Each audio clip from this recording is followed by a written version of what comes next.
مدینے سے جب آپ نکلے ہیں تو کسی جنگ کا کسی کو خیال کسی کے حاشیہ خیال میں بھی نہیں تھا. پیش نظر تھا اس قافلے کا راستہ روکنا کہ جو آ رہا تھا شام سے واپس ابو سفیان کی سرکردگی میں. جو جب جا رہا تھا تو حضور نے تعاقب کیا تھا لیکن وہ بچ کر نکل گیا تھا. اسی لیے کسی نے اہتمام نہیں کیا کہ وہ اسلحہ ساتھ لے. اندازہ تو کیجئے 313 افراد میں سے صرف 2 کے پاس تلواریں تھیں. اسلحہ بھی نہیں لیا. کیا کرنا ہے؟ قافلے کو جا کر جو ہے روکنا ہے, قافلے کو لوٹنا ہے کہہ لیجیے. لہذا کو کثیر تعداد جو بھی گئی ہے وہ اسی خیال سے نکلی اور اس میں کوئی بری بات نہیں ہے. باطل سے گویا کہ جنگ تو پہلے دن سے شروع ہو گئی تھی. جیسے ہی حضور نے کہا لا الہ الا اللہ آپ کے اوپر تشدد شروع ہو گیا, بات ختم ہو گئی. تصادم تو ہے, صرف یہ ہے کہ پہلے وہ تصادم ذہنی اور فکری سطح پر تھا صرف, یا وقت یک طرفہ تشدد تھا اس میں کہ مسلمانوں کو اجازت نہیں تھی جوابی کارروائی کرنے کی. اب یہ تصادم 2 طرفہ ہے, اینٹ کا جواب پتھر سے دینے کا موقع آ گیا, مرحلہ آ گیا. اور اس انقلاب کی تکمیل کے لیے انگریزی میں ایک لفظ آتا ہے پش. ایک تو PUSH پش, کسی چیز کو دھکا دینا. ایک ہے PUTCH. یہ پش جو ہے یہ ہے کسی بھی مہم میں پھر آخری حلہ بولنا. تو یہ پش جو ہے انقلابی جد و جہد کا فائنل پش جو ہے وہ ہے یہ آرم کانفلکٹ. اور اس کا بھی آغاز اس ایکٹیو ریزسٹنس کے نتیجے میں جو حضور نے 1 سال تک جاری رکھا, اس کے نتیجے میں یہ 1000 کی فوج نکلی. حضور جب اپنے 313 ساتھیوں کو لے کر تقریباً درمیان میں تھے مدینے اور بدر کے, وہاں حضور کو وحی کے ذریعے سے اللہ نے اطلاع دے دی کہ مکے سے ایک لشکر بھی چل چکا ہے, بڑا طاقتور لشکر. اور ساتھ ہی اے محمد صلی اللہ علیہ وسلم ہمارا وعدہ ہے کہ ایک تو وہ جو اوپر سے قافلہ آ رہا ہے شمال سے, اور ایک جو جنوب سے آ رہا ہے لشکر, ان 2 میں سے ایک پر ہم ضرور مسلمانوں کو فتح دے دیں گے. یہ وحی جب حضور پر آ گئی اور آپ کو اطلاع مل گئی کہ مکے سے تو قریش کا ایک فوج نکل آئی ہے, مسلح, کیل کانٹے سے لیس, پوری تیاریوں کے ساتھ. اب آپ نے ایک مجلس مشاورت منعقد کی اور آپ نے مسلمانوں کے سامنے یہ مسئلہ رکھ دیا کہ دیکھو ہم نکلے تھے اس کام کے لیے, لیکن اب صورت اللہ تعالیٰ کی طرف سے یہ پیش آ گئی ہے. وہ قافلہ بھی آ رہا ہے اور ادھر سے لشکر بھی آ رہا ہے, اور اللہ کا وعدہ ہے ان میں سے ایک پر لازماً اللہ ہمیں فتح عطا کر دے گا. تو بتاؤ کہ ہم کدھر چلیں, لشکر کی طرف چلیں یا قافلے کا پیچھا کریں. اس کو آپ جدید اصطلاح میں یہ کہہ سکتے ہیں کہ یہ اپنے ساتھیوں کے مورال کو ریڈ کرنے کی حضور کی طرف سے ایک کوشش تھی. پتہ چلے ساتھیوں کی کا مورال کیا ہے, کیا عالم ہے, ان کا حوصلہ کیا ہے, ان کے جذبات کیا ہیں, ان کی امنگیں کیا ہیں. آیا وہ ڈر جاتے ہیں یہ سن کر کے لشکر آ رہا ہے, قریش کا لشکر. قریش کا تو یوں سمجھیے کہ اس کا لفظ ایک دہشت پیدا کرنے والا تھا عرب کے اندر. قریش, ان کا لشکر اور تیاری کے ساتھ پوری طریقے سے کیل کانٹے سے لیس. یا یہ ہے کہ ان کے اندر اس کیفیت سے اور استقامت پیدا ہوتی ہے کہ ٹھیک ہے اب وقت آیا, اب وقت شہادت آیا ہے, اب وقت آیا ہے کہ ہم اپنا جو مقصود و مطلوب ہے, شہادت ہے مطلوب و مقصود مومن, نہ مال غنیمت نہ کشور کشائی. تو حضور نے جب یہ مشورے کے لیے بات رکھی, یہ بات بڑی اہم ہے, بڑی پیارا واقعہ ہے یہ سیرت کا. مہاجرین میں سے کئی افراد نے کھڑے ہو کر تقریریں کی بڑی جوشیلی. حضور جو حکم آپ کا ہو آپ بسم اللہ کریں, ہم تیار ہیں, ہر شے کے لیے تیار ہیں, فیصلہ آپ کو کرنا. حضرت ابو بکر نے تقریر کی رضی اللہ تعالی عنہ, لیکن حضور نے کوئی خاص اہمیت نہیں دی. حضرت عمر نے تقریر کی, اب بھی حضور نے کوئی خاص اہمیت نہیں دی. فرمایا بھائی دو مشورہ دو, آپ لوگ مشورہ دیجئے. پھر حضرت مقداد ابن الاسود نے جو تقریر کی ہے وہ بڑی پیاری ہے کہ حضور ہم موسیٰ کے ساتھی نہیں ہیں کہ جنہوں نے جنگ کے وقت کہہ دیا تھا کہ فَاذْهَبْ أَنْتَ وَرَبُّكَ فَقَاتِلَا إِنَّا هَاهُنَا قَاعِدُونَ, جاؤ موسیٰ تم اور تمہارا رب جا کر جنگ کرو, ہم تو یہیں بیٹھے, ہم جنگ نہیں کریں گے. ہم موسیٰ کے ساتھی نہیں ہیں, ہم محمد کے صحابی ہیں صلی اللہ علیہ وسلم. خدا کی قسم آپ بسم اللہ کریں، جو بھی قدم آپ اٹھائیں گے انشاءاللہ اللہ تعالی ہمارے ذریعے سے آپ کو آنکھوں کی ٹھنڈک عطا کرے گا۔ حضور ان کی بات کو بھی کوئی خاص اہمیت نہیں دے رہے، پھر فرما رہے اشیرونی، مجھے مشورہ دو بھائی۔ اب یہ بات جو ہے انصار کی سمجھ میں آ گئی کہ حضور کا روح سخن ہماری جانب ہے، کیونکہ انصار سے جو معاہدہ ہوا تھا بیعت عقبہ ثانیہ میں، وہ یہ تھا کہ اگر مدینے پر حملہ ہوگا تو ہم آپ کی حفاظت کریں گے اپنے اہل و عیال کی طرح۔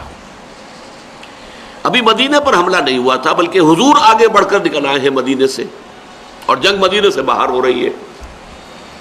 تو گویا کہ اسٹرکٹ سینس میں انصار پابند نہیں تھے اپنے اس معاہدے کی روح سے کہ حضور کا ساتھ دیں،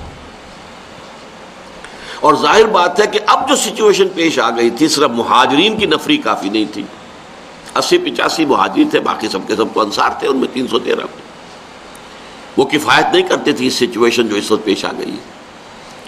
لہذا حضور بار بار کہے ہیں تو سمجھ گئے۔ حضرت سعد بن عبادہ کھڑے ہوئے رضی اللہ تعالی عنہ، اور بڑی پیاری تقریر ہے ان کی یہ، کأنک تعنینا یا رسول اللہ، اے اللہ کے رسول شاید آپ کا روح سخن ہماری جانب ہے، فإنا آمنا بک وصدقناک، تو ہم تو آپ پر ایمان لا چکے ہیں۔ وہ بیعت عقبہ والی بات کو آپ بھول جائیے، جب اب ایمان لے آئے، اپنے آپ کو اللہ کا رسول اور نبی مانا ہے، تو ہمارے لیے آپشن کون سا ہے؟ We don't have any option.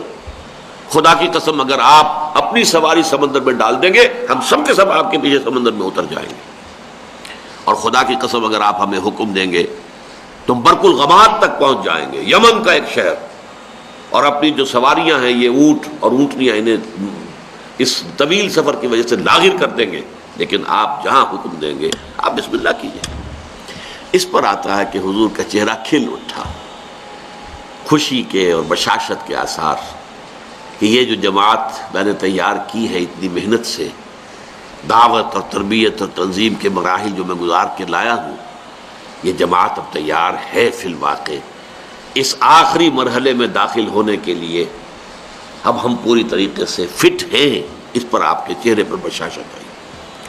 اس کے بعد آپ نے کہا تو چلو پھر بدر کی طرف۔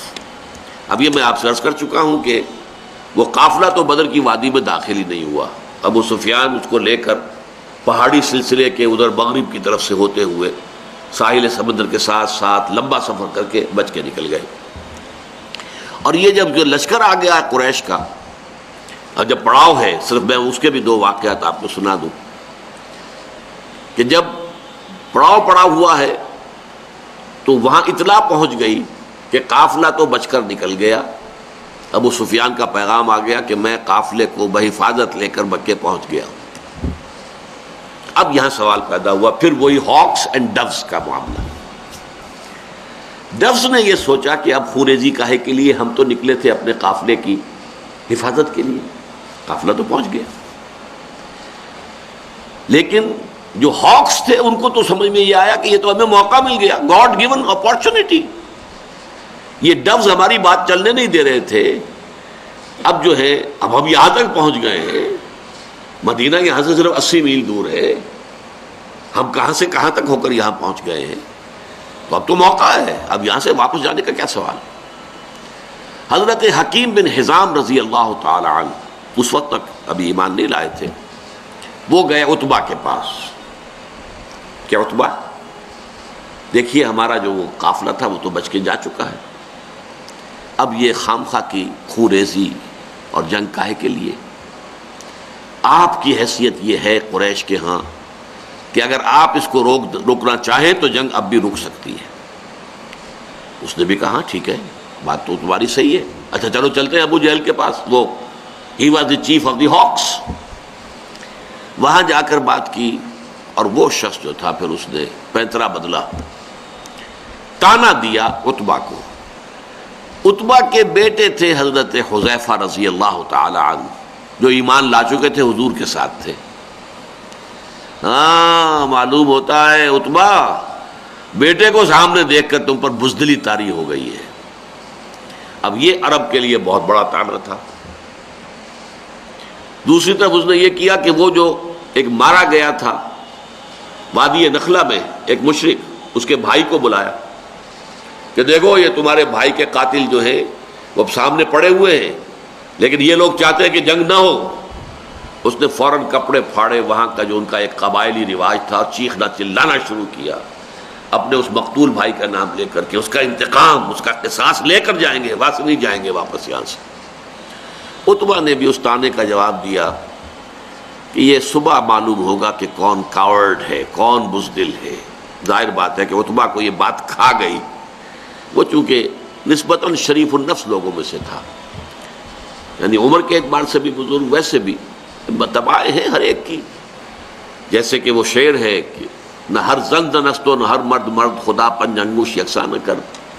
نہ اہل ایمان میں سے سب ایک درجے کے تھے، برابر کے تھے، نہ کفار میں سب ایک درجے کے تھے۔ کافروں میں انتہائی سخت معاند بھی تھے، اور کافروں میں وہ شخص بھی تھا جنہوں نے حضور کو پناہ دی تھی، جبکہ آپ طائف سے آئے ہیں مایوس لوٹ کر، وہ بھی کافر ہی تھا، مشرک تھا۔ اور ظاہر بات ہے کہ ابو طالب بھی تو کفر ہی کی حالت میں دنیا سے گئے ہیں، لیکن حضور کی مدد کرتے رہے، آپ کو سہارا دیتے رہے۔ تو ہر طرح کے لوگ ہوتے ہیں، تو عتبہ در حقیقت ان میں سے شریف النفس لوگوں میں سے تھا، لیکن شریف آدمی کو پھر یہ طعنہ بھی کھا جاتا ہے بری طرح۔ تو اس نے کہا اچھا یہ تو کل صبح پھر فیصلہ ہوگا کہ بزدل کون ہے۔ نتیجہ یہ ہوا ہے کہ پھر اگلے دن سب سے پہلے عتبہ میدان میں آیا۔ یہ اس طعنے کا نتیجہ، اپنے بھائی شیبہ بن ربیعہ کو بھی ساتھ لیا، اپنے بیٹے ولید بن عتبہ، حضرت حذیفہ کا چھوٹا بھائی۔ اب بڑا بھائی حضور کے ساتھ ہے، چھوٹا بھائی یہاں مقابلے میں آیا۔ یہ نکلے جیسے کہ پرانے زمانے میں رواج تھا، مبارزت، چیلنج کیا، آئے کوئی ہمارے مقابلے میں۔ ادھر سے 3 انصاری صحابی نکلے، انہوں نے پوچھا کون ہے آپ لوگ، ڈسکلوز یور آئیڈینٹی۔ انہوں نے بتایا ہم انصار میں سے ہیں۔ کہ نہیں نہیں، تم سے ہم جنگ کرنے آئے ہی نہیں ہیں، ہماری شان سے فروتر ہے کہ ہم یہ کاشتکاروں سے جنگ کریں۔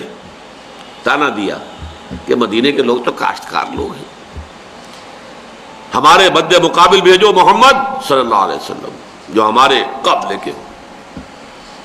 حضور نے ان تینوں کو اشارہ کیا واپس آ جاؤ۔ اب حضرت حذیفہ نکلنے لگے باپ کے مقابلے کے لیے، حضور نے روک دیا۔ حضور کی شفقت و رحمت نے اسے گوارا نہ کیا کہ باپ بیٹے کے مقابلے میں آئے اور بیٹا باپ کے مقابلے میں آئے، لیکن پھر بہرحال 3 نکلے، حضرت حمزہ عتبہ کے مد مقابل، حضرت علی اور حضرت حارثہ ابن عبد المطلب۔ آپ یہ بن مطلب، عبد المطلب نہیں، یہ 3 قرشی نکلے۔ ہاں انہوں نے جب بتایا کہ ہاں ٹھیک ہے اب ہمارے مقابلہ جو ہے برابر کی چوٹ کا ہے۔ بہرحال نتیجہ کیا نکلا کہ تینوں کو واصل جہنم کیا، اگرچہ حضرت حارثہ جو تھے وہ بھی زخمی ہو گئے، تلوار کا وار ان کی ٹانگ پر پڑا، ٹانگ کٹ گئی تو گر گئے، لیکن پھر جس سے مقابلہ ہو رہا تھا حضرت علی نے اس کو بھی واصل جہنم کیا۔ یہ جو ہیں جو زخمی ہو گئے تھے، یہ واپس جاتے ہوئے جبکہ بدر سے جا رہے تھے حضور فتح مند ہو کر مدینے کی طرف، تو درمیان میں ان کا انتقال ہو گیا۔ تو ان کے سمیت 14 صحابہ جو ہیں شہید ہوئے، جبکہ 70 قرشی کھیت رہے، واصل جہنم ہوئے۔ اور ان 14 میں سے کوئی بھی نمایاں شخص نہیں تھا بہت بڑا، اور وہ سارے کے سارے چوٹی کے لوگ تھے، تمام سرداران قریش، اور 70 کو قیدی بنا لیا۔ تو یہ گویا کہ اللہ تعالیٰ نے پھر اس کو سورہ انفال میں یوم الفرقان قرار دیا، یعنی ابو جہل کی بات کو الٹ کر کہ جو اس نے کہا تھا یہ یوم الفرقان ہوگا، واقعی یہ یوم الفرقان ثابت ہو گیا۔ اللہ کی مدد آئی، فرشتے بھی آئے، اس کی تفاصیل میں نہیں جا رہا، وہ آپ کتابوں میں پڑھ لیں گے۔ میں صرف اس کو واضح کرنا چاہتا تھا کہ غزوہ بدر کے بارے میں یہ خیال کہ یہ صرف ڈیفنس کے لیے تھا، یہ بات جو ہے ذہنوں سے نکال دیجئے۔ اس پروسیس آف ریولوشن کے حوالے سے یہ اصل میں ایکٹیو ریزسٹنس کا منطقی نتیجہ، آرم کانفلکٹ، اور اس ایکٹیو ریزسٹنس کو انیشیٹ کیا ہے محمد الرسول اللہ صلی اللہ علیہ وسلم نے۔ ابتدا آپ کی طرف سے ہوئی ہے، آپ نے چھاپا مار دستے بھیجنے شروع کیے، آپ نے ان کا اکنامک بلاکیٹ کیا، آپ نے ان کی پولیٹیکل آئسولیشن کی شکل اختیار کی، جس کے نتیجے میں میں اس کو تعبیر کیا کرتا ہوں کہ سانپ بل میں سے نکل آیا۔ سانپ کو مارنا ہو تو کیا کریں گے؟ تو بل میں گھسا ہوا ہے، تو آپ کو معلوم ہے نا، کوئی بین وین بجاتے ہیں کچھ تاکہ وہ کوئی باہر نکل آئے۔ اب پتہ نہیں وہ بین سے کچھ واقعی کوئی اثر ہوتا ہے یا نہیں ہوتا ہے، لیکن جو عام میں تو آپ کو سمجھانے کے لیے کہہ رہا ہوں۔ یہ قریش بیٹھے ہوئے تھے مکے میں، اور مکہ حرم ہے، وہاں خوریزی، اگر اللہ کا عذاب آتا کسی اس طرح کا جیسے کہ اس سے پہلی قوموں میں آ چکا تھا تو مکے پر آتا، معاذ اللہ ثم معاذ اللہ ثم معاذ اللہ۔ خوریزی ان کی وہاں ہوتی نہیں۔ اس سانپ کو تو نکالنا تھا، اس سانپ کو نکالنے کے لیے محمد الرسول اللہ صلی اللہ علیہ وسلم نے جو اقدام کیا، جو ایکٹیو ریزسٹنس کا جو پروسیس شروع کیا، اس کے نتیجے میں وہ 1000 کا لشکر نکل کر جو آیا ہے، وہ گویا کہ سانپ جو ہے وہ اپنے بل سے باہر آ گیا اور میدان بدر میں اس کا سر کچلا گیا۔